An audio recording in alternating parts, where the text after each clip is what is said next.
Dalam beberapa waktu terakhir, dunia menyaksikan ketegangan memuncak antara Iran dan Israel. Serangan udara, sabotase fasilitas militer, hingga dugaan operasi rahasia menghiasi berita utama. Di balik manuver militer dan retorika tajam para pemimpin, dunia bertanya, apakah ini akan menjadi awal dari perang besar di Timur Tengah? Ataukah hanya bagian dari permainan panjang yang telah berlangsung selama puluhan tahun? Untuk memahaminya, kita harus menyelami sejarah dalam dan motif politik yang membentuk permusuhan dua kekuatan besar ini. Konflik antara Iran dan Israel bukanlah sekadar perang senjata atau adu kekuatan militer. Ia adalah kisah panjang yang berakar pada sejarah, ideologi, dan dinamika geopolitik kawasan Timur Tengah yang kompleks. Untuk memahaminya, kita harus mundur ke dekade-dekade lalu, sebelum rudal diluncurkan dan ancaman saling dilontarkan. Pada era sebelum revolusi Islam tahun 1979, Iran dan Israel sebenarnya memiliki hubungan diplomatik yang relatif harmonis. Di bawah pemerintahan Syekh Muhammad Reza Pahlavi, Iran menjalin kerjasama ekonomi dan militer dengan Israel. Keduanya adalah sekutu dekat Amerika Serikat. Namun segalanya berubah drastis ketika Ayatollah Ruhollah Khomeini memimpin revolusi yang menggulingkan monarki. Iran berubah menjadi republik Islam yang anti-Barat dan anti-Zionis. Sejak saat itu, Iran secara terbuka menolak eksistensi negara Israel, menyebutnya sebagai entitas ilegal yang menjajah Palestina. Ideologi dan politik, konflik ini tidak bisa dilepaskan dari ideologi.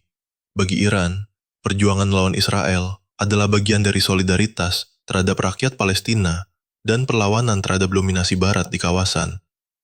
Pemimpin Iran kerap menggambarkan Israel sebagai simbol ketidakadilan global. Sementara itu, dari sisi Israel, Iran dianggap sebagai ancaman eksistensial. Retorika pemimpin Iran yang mengancam akan menghapus Israel dari peta, ditambah dukungan Iran terhadap kelompok bersenjata seperti Hizbullah di Lebanon dan Hamas di Gaza, memperkuat ketakutan Israel akan dikepung oleh musuh di semua arah. Motif geopolitik dan strategi. Di balik retorika agama dan ideologi, ada pertimbangan geopolitik yang dingin. Iran ingin menjadi kekuatan dominan di Timur Tengah. Dukungan terhadap milisi di Suriah, Lebanon, Irak, dan Yaman memperkuat poros perlawanan yang disebut sebagai cara Iran menantang dominasi Amerika dan sekutunya, termasuk Israel dan Arab Saudi. Israel di sisi lain berusaha mencegah Iran mengembangkan senjata nuklir. Serangkaian serangan cyber, sabotase fasilitas nuklir, hingga dugaan pembunuhan ilmuwan Iran diyakini bagian dari strategi pencegahan dini. Israel juga khawatir Iran akan memperkuat militansi di perbatasannya. Dimensi internasional. Konflik ini juga menjadi cerminan pertarungan global antara kekuatan besar. Amerika Serikat secara konsisten mendukung Israel, sementara Rusia dan China cenderung mendekat ke Iran dalam konteks ekonomi dan diplomatik.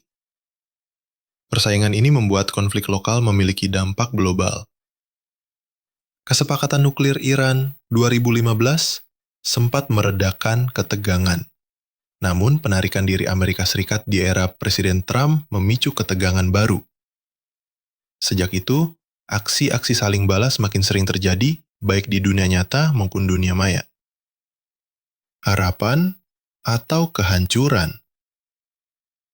Hari ini, ketegangan antara Iran dan Israel berada pada titik kritis.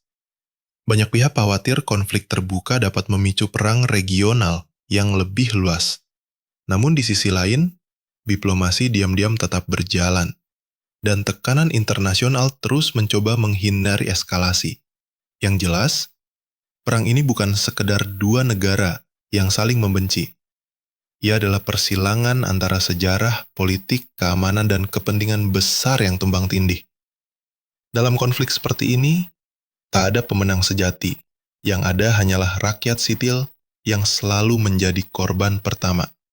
Semoga dunia tidak lagi buta oleh kebencian dan ambisi. Karena damai, meskipun tampak jauh, selalu lebih berharga dari peperangan yang dekat. Jangan lupa like, komen, dan subscribe channel Di Luar Kelas untuk konten sejarah dunia berikutnya.